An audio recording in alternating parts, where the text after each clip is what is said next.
video, we're gonna bake an Oreo cheesecake. So, for the ingredients is dairy cream, buttermilk, and small crushed cookie pieces of Oreo, 3 cream cheese, sugar, vanilla, and eggs. So, how will I bake this exactly?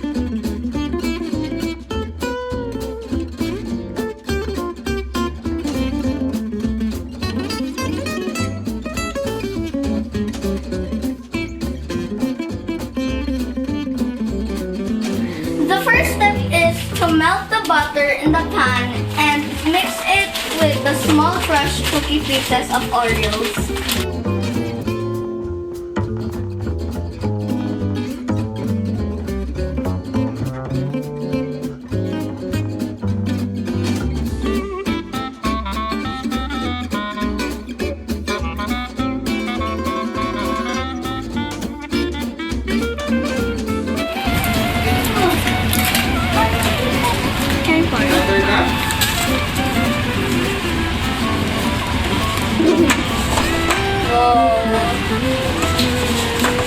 That looks nice.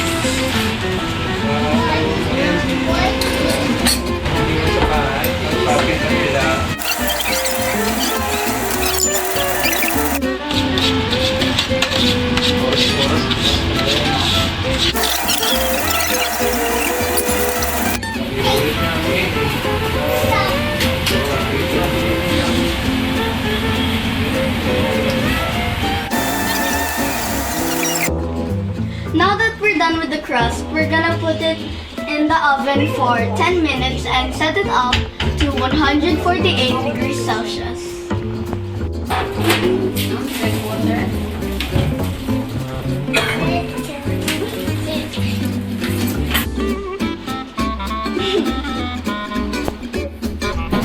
Since we're done baking the crust, it's time to make the filling.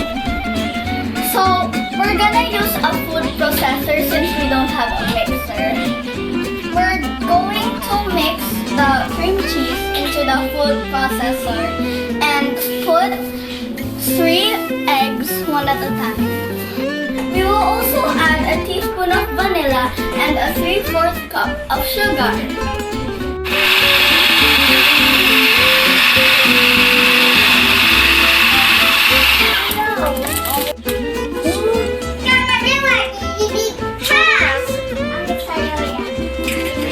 Put the egg one at a time.